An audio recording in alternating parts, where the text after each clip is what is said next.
So now that we have talked about why we should look at art with our kids regularly, now we're going to talk about what keeps us from doing it more frequently. So I find I hear the same answers to this question over and over again when I ask it. What keeps you from looking at art with your students more frequently? We're going to go through all of the answers that I often hear to this question, and I'm going to give you some tips for each one. So our first one, and I bet you imagine what this is, that is time. And so we have the time factor both in how much time we actually have in class with our students versus the amount of time we need to plan to do this. So the in-class comment is usually the one I hear the most often, especially for our elementary teachers and those teachers who only see their students once a week. And when you only see them so infrequently, spending time looking at and discussing art can feel like it takes too much out of the art making time. And you want that art making time to be the priority when you get so few minutes with those students every week. So I totally understand that. And we're going to talk about some tips for both the younger students and the older students on how to address this issue in your classroom. One of the first things you can try, as especially for your younger students, is to try to discuss art at the end and the beginning of class as they're waiting in line. So maybe you have an artwork that's up on the wall and you change it out every month. And while they're waiting for their teacher to pick them up, they can look at that and you can play a game with them. You can ask them questions. You can play an I Spy game. You could do some charades. You can, have a different student each week talk about something that they've found. And, every week for a whole month, you spend time with that artwork and then you change it out. And so you're not constantly having to plan for all the grades, all different works of art, but you've really, you have all of your students looking at the same artwork at the same time. Another option is for every single lesson that you do and every project, you incorporate at least one artwork. So if you're doing an art project on community, you bring in an artist who focuses on community, maybe Romeo Bearden or Carmen Lomas Garza, or something like that. So whatever the theme is that you're doing for your project, you bring in an example. And it doesn't have to be one that you show them and then the students copy, but that it's around the same theme and the same idea. So if they're studying line, bring in an artwork that has a lot of variety of line. If they're studying shape, bring in some Matisse cut paper artwork so that you're infusing everything that they're already learning and you're scaffolding everything that they're already learning. And they're still developing those wonderful skills that we talked about in the video about why we do this in the first place. So those are some ideas to get the ball rolling in your younger grades. And it doesn't have to be a big thing. It doesn't have to be a big, long lesson. You can make it short and then spread it out over a longer period of time. And I think it's still valuable to do even if it's in short bursts. For your older students, I think it's just really about priority. And, I hear a lot, the art looking time takes away from art making time. And I think for older grades, it's a perspective shift. We feel like we're getting administrative pressure or parent pressure to constantly be producing and having things up on the wall. And yes, we are. But we also need to remember that this is an important part of art, looking at it and becoming a more cultured world citizen and developing those looking and observation skills. So making it a priority will make it more doable in your classroom when you see it as non-negotiable. So if you see it as non-negotiable, your students will also see it as non-negotiable. They will learn that this is what we do in art as we look at and talk about art. So a lot of you worry that your students will be bored or they won't like it, or they'll complain that it takes away from their art making time.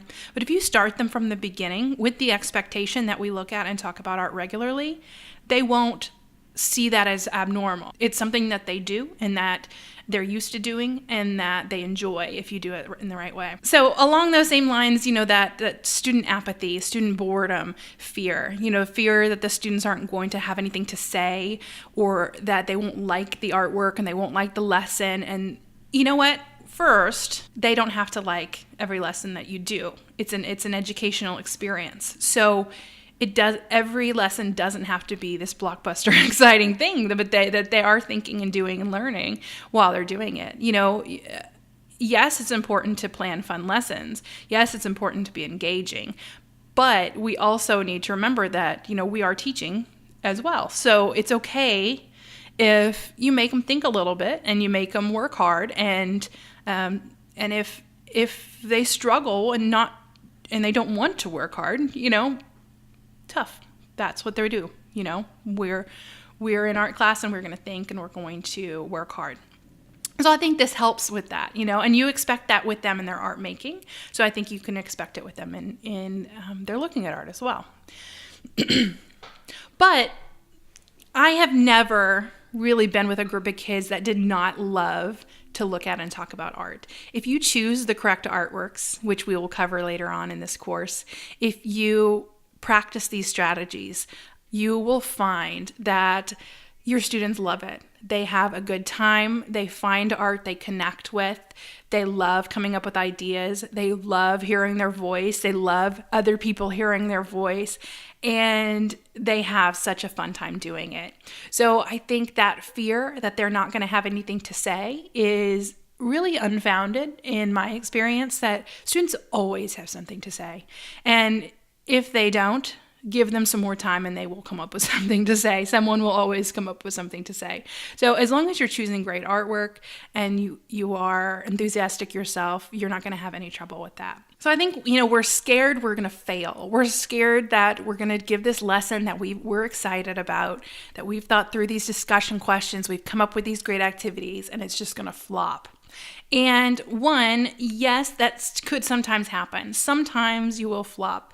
But you will learn what works and what doesn't as you try. But really, you'll learn that discussing art is simple. You don't need a lot of extra information. You don't need a lot of bells and whistles. That the art is enough, and the art can drive the discussion, and your curiosity and your wonder can drive the discussion, and it will be fun and it will be fine. And if it does feel like you're pulling teeth, you will learn what works and what doesn't work for your students. Another thing we fear is our lack of knowledge, our lack of art history knowledge, our lack of knowledge about the artist or the artwork or the interpretation or what the artist thought about the artwork, our lack of knowledge on how to lead a discussion with our students. And that is a real concern. And I think, we as art teachers don't get a lot of art history in our degrees. I started with an art history degree, so I have that foundation, but most of us were only required to take 6 hours of art history, that survey of art history that's, prehistoric to present day, where we're supposed to learn all of art in 1 year. And then it's been 15 years and we don't remember that. We don't remember all those little details, and we're scared we're not going to do it justice. We're scared we don't know enough.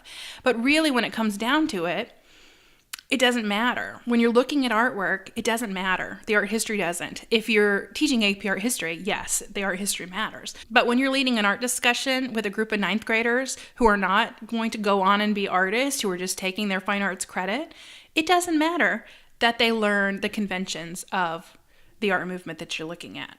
It matters that they've made a personal connection with that artwork. It matters that they've used critical thinking skills. It matters that they're developing their writing skills and thinking skills. Those things are going to matter way more in the end than if they knew some details about an artwork or an artist. That might be interesting, and we like learning that sort of thing. But in the end, it's the bigger picture that's more important.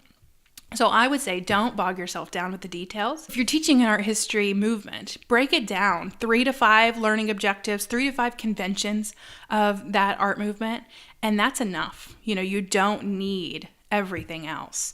And I think free yourself from that expectation that you need everything else. And if you want more information on how to teach art history, I want you to visit the What is Art History online training in the resource library. I'll put the link below and you can watch that, and we really dissect how to break up an art history movement and how to make it an understandable thing for students.